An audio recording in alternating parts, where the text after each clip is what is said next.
Hello guys, എന്നുള്ള അടിപൊളി Sunday ഒരു സ്പെഷ്യലാണ് നമ്മളിവിടെ വയ്ക്കുന്നത്. അതായത് ബീഫ് കറി. നല്ല അടിപൊളി ടേസ്റ്റ് എന്ന് വെച്ചാൽ അടിപൊളി ടേസ്റ്റാണ്.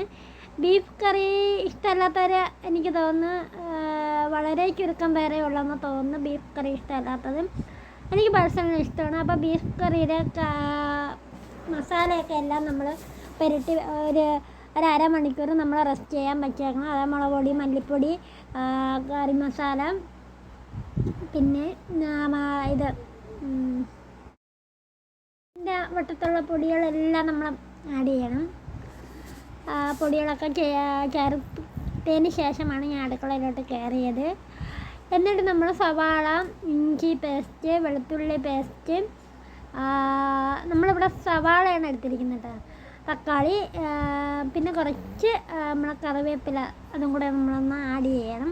എന്നിട്ട് നമ്മളത് വെക്കുന്നതെന്ന് വെച്ചാൽ കുക്കറിലാണ്. കുറച്ച് വെളിച്ചെണ്ണ ഇട്ടതിന് ശേഷം കടുക് പൊട്ടിച്ചതിന് ശേഷം നമ്മൾ അടുത്ത ഐറ്റംസ് ചെയ്യണം.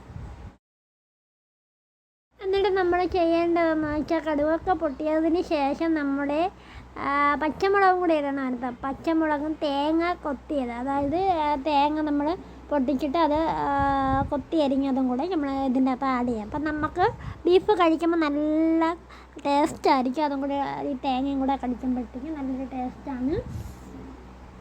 എന്നിട്ട് നമ്മൾ ചെയ്യേണ്ടതെന്ന് വെച്ചാൽ ഇതെല്ലാം കൂടെ നമ്മൾ ആ എണ്ണയ്ക്കകത്തിട്ട് ശകലം ഒന്ന് വഴറ്റിയെടുക്കുക. അതായത് നമ്മുടെ ഈ ഉള്ളിയും ഈ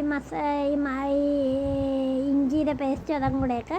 എന്നിട്ട് നമ്മൾ ഈ മസാല പുരട്ടി ബീഫ് അതിനകത്ത് തട്ടി കൊടുക്കുക. നമ്മൾ അതിൻ്റെ അകത്ത് വെള്ളം ആഡ് ചെയ്യുന്നില്ല. ഓൾറെഡി അതിൻ്റെ അകത്ത് വെള്ളം ഉണ്ട്. അപ്പോൾ അതുകൊണ്ട് നമ്മൾ വെള്ളം ആഡ് ചെയ്യുന്നില്ല. അത് നമുക്ക് ഈ ബീഫ് വേവുന്ന ഒരു ടൈം അറിയാമല്ലോ. നമുക്ക് കുക്കറിൽ അറിയാമല്ലോ. നമ്മളിപ്പം ഒരു സാധനം വെക്കുമ്പോൾ നമുക്ക് അറിയാമല്ലോ. അറിഞ്ഞൂടെങ്കിൽ അറിയാവുന്നിടത്ത് പോയി കഴിക്കുന്നതിന് നല്ലത്. എന്നിട്ട് നമ്മൾ കുറച്ച് വെള്ളം എന്ന് പറയുന്നത് അരപ്പിൻ്റെ ഒരു തുള്ളി വെള്ളം വേണമെങ്കിൽ ആഡ് ചെയ്യാം, വേണ്ടാത്തവർക്ക് ആഡ് ചെയ്യണ്ട. എന്നിട്ട് നമ്മൾ നല്ലതുപോലെ കുഴച്ചതിന് ശേഷം നമ്മൾ അടച്ച് വിസിലടിക്കുന്നത് വരെ നോക്കി നിൽക്കുക.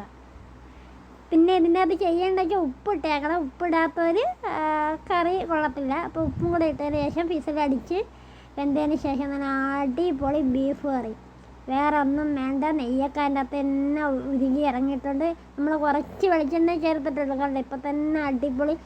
ഈ വീഡിയോ എഡിറ്റ് ചെയ്യുമ്പോൾ തന്നെ എനിക്ക് നല്ല ടേസ്റ്റ് ഉണ്ട്. അപ്പോൾ സൺഡേ സ്പെഷ്യൽ ഇതായിരുന്നു. നിങ്ങളെ വീട്ടിൽ എന്തരാണെന്നുള്ളത് ഒന്ന് ജസ്റ്റ് ഒന്ന് കമൻറ്റ് ചെയ്യുക. ഇനി മറ്റൊരു വീഡിയോ ആയിട്ട് വരുന്നവരെ tata bye bye, see U.